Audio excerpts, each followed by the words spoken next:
Sagrogne, du côté de Saint-Nazaire, le personnel municipal a manifesté ce vendredi, jour de conseil municipal. Il dénonce des baisses de moyens. Jean-Michel Naga. Ils se sont fait entendre. Près de 200 agents territoriaux ont fortement perturbé le conseil municipal de Saint-Nazaire ce vendredi après-midi en pleine négociation salariale avec la mairie. Les syndicats CGT, UNSA et FO dénoncent ensemble un climat détestable et une dégradation de leurs conditions de travail. Il y a un malaise sur les départs en retraite qui ne sont pas remplacés. Du coup, la charge de travail elle est répartie sur ceux qui restent. Et puis il y a surtout un malaise parce qu'on nous dit qu'on va nous donner une prime et pour payer la prime, on prend ailleurs, on supprime d'autres primes existantes. Et voilà, c'est pour en prendre à côté pour faire croire qu'on nous donne quelque chose. Et en plus, c'est une prime qui sera au mérite. Manifestement, la réorganisation des services passe mal auprès du personnel, mais les élus assurent que le service public est préservé. Nous avons une stabilité des effectifs au sein de notre collectivité. Nous avons même créé de nouvelles missions sur ce mandat-ci avec la mise en place d'une police municipale, l'augmentation du nombre de médiateurs, le renfort des postes d'ASVP. Entre les élus et les syndicats, le bras de fer est engagé. Les négociations doivent aboutir avant la fin de l'année. C'est confirmé, Manuel Valls se rendra bien au congrès de l'Union sociale pour l'habitat qui débute ce mardi à Nantes.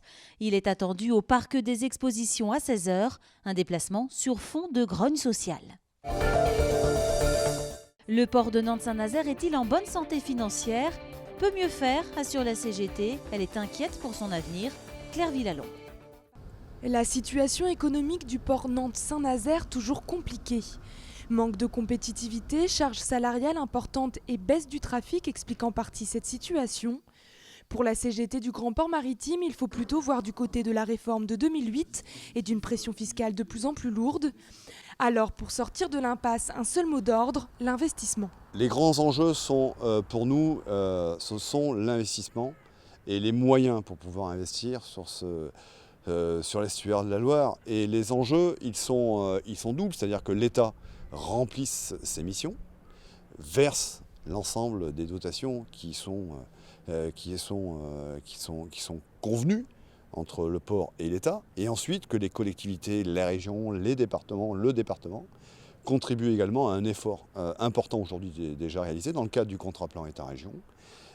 L'investissement, c'est le développement. Le développement, c'est demain un essor important pour tous, y compris pour le port. La Marsillaise à 4 feuilles a fait son retour ce vendredi sur les bords de la Loire. Cette sorte de trèfle en voie de disparition a été replantée à Montrelais, près d'Ancenis. Adrien Godet y était. Le moment est historique. Pour la première fois en France, la Marsillaise à 4 feuilles a été réintroduite en milieu naturel.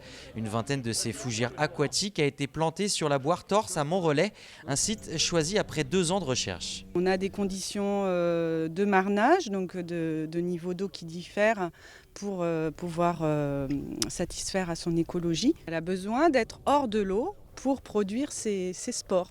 Menacée par l'intensification des activités agricoles au XXe siècle, et celle que l'on surnomme trèfle des marais a d'abord dû être cultivée par le Jardin des plantes à Nantes. La biodiversité, c'est aussi un patrimoine finalement, c'est au même titre que le patrimoine culturel. Et puis c'est vrai que ce sont des plantes qui historiquement étaient là, qui avaient leur place là.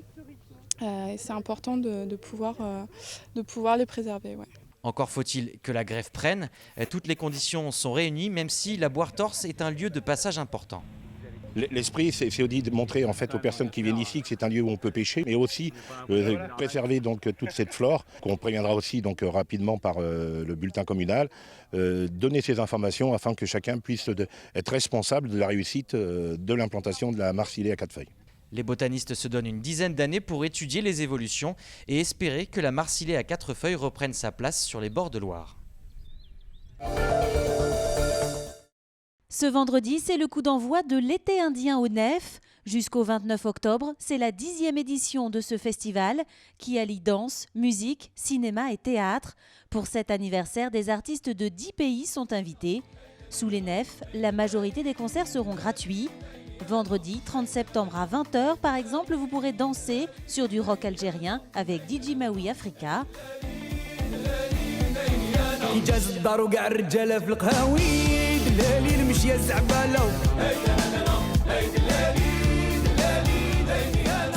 Samedi 15 octobre, ce sont des artistes japonais et nantais qui se partageront la scène pour un hommage aux créateurs de l'Afrobeat.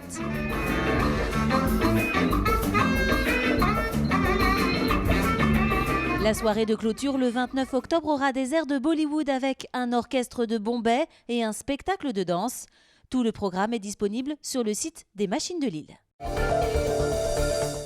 Dimanche, le FC Nantes se déplace à Marseille pour la 7e journée de Ligue 1, un gros match en perspective pour les Canaries. Le FC Nantes profitera-t-il du mauvais début de saison de Marseille pour empocher les 3 points dimanche à 20h45 au stade Vélodrome? L'équipe veut y croire. Il faut qu'on ait peur de personne. Ils sont juste devant nous au classement, donc voilà, ils sont en difficulté en ce moment aussi, donc c'est à nous de y aller conquérants et je pense qu'on va pouvoir ramener les 3 points si on continue à afficher cet état d'esprit. L'entraîneur René Girard est plus prudent. Ça reste Marseille, c'est jamais simple. Bon, ils ont eu saison dernière difficile, mais bon là je crois ils ont perdu des matchs petitement, sur des renversements de situation. Le contenu était là, non, il faudra s'attendre à un match compliqué. Ouais. Respectivement 15 et 16e du classement, Marseille et Nantes auront à cœur de relever la tête dimanche. Les supporters s'impatientent. Pour Léo Dubois, il ne faut pas s'alarmer. Personne n'est tétanisé, on est conscient de nos qualités, on est aussi conscient que ce qu'on fait en ce moment c'est de mieux en mieux. Donc voilà, on ne perd pas confiance en nous, on garde patience dans le groupe et on sait que ça va venir. On ne présente plus Jean-Michel Jarre. La star de l'électro sera en concert fin novembre à Nantes. Alors que le festival Scopitone bat son plein, Olivier Caillé l'a rencontré.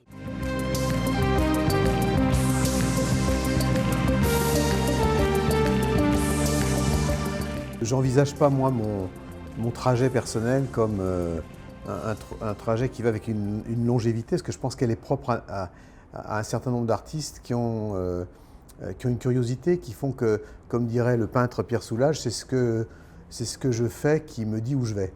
Et je trouve ça très juste. Je pense que la musique, pour moi, c'est une forme d'addiction, avec l'idée que un jour je ferai le morceau idéal, comme je pense qu'il y a des gens qui se disent un jour je ferai le film idéal. Idéal pour soi, c'est peut-être pas l'idéal pour le public, mais et donc du coup on essaie de s'approcher d'un mirage qu'on a au début de sa vie d'artiste et qu'on essaie d'atteindre. Et finalement la vie d'un artiste, pour moi, c'est une sorte de mélange de frustration et d'espoir. La frustration qu'à chaque fois on aurait pu faire mieux, et puis l'espoir que la prochaine fois, justement, ça sera un petit peu mieux, qu'on se rapprochera de l'idée qu'on se fait de la musique qu'on a envie de faire. Donc finalement, moi j'ai une relation avec le temps qui est tout à fait particulière à cause de ça.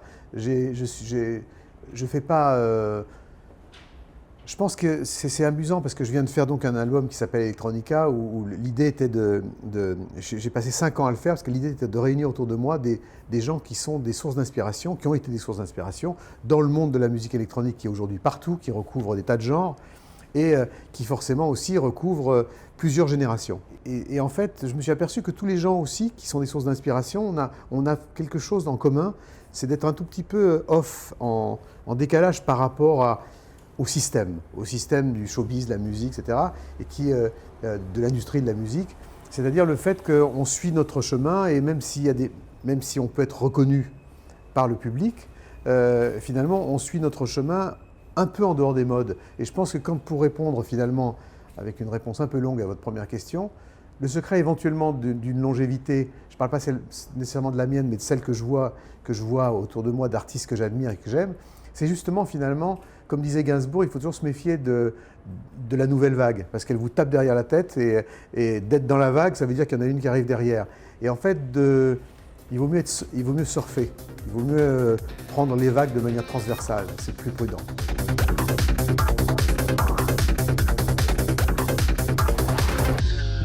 La musique électro aujourd'hui, elle est partout et c'est évidemment complètement ma famille. Je me sens beaucoup plus proche d'eux que d'artistes qui sont dans d'autres secteurs de la musique.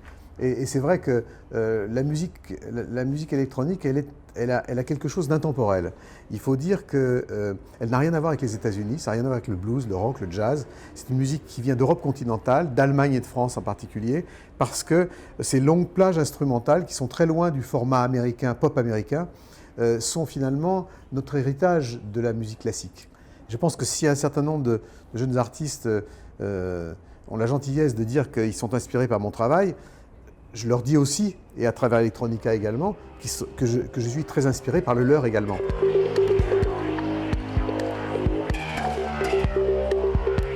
Alors, Scopitone, c'est effectivement aujourd'hui un festival extrêmement important pour la scène électronique et même au-delà. Un festival important, point barre, à l'instar des Nuits Sonores à Lyon, par exemple, ou du Sonar de Barcelone, auquel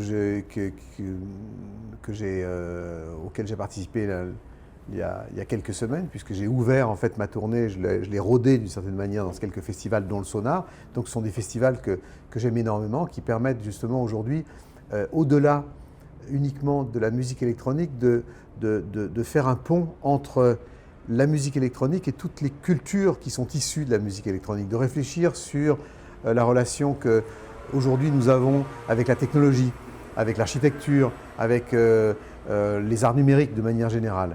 Et ce qui m'intéresse beaucoup dans ces festivals et dans la manière dont ils sont en train d'évoluer, c'est le fait de se dire qu'au fond, la scène électronique musicale est la plus proche forcément de la technologie numérique d'aujourd'hui, que tous les secteurs de la société utilisent aujourd'hui.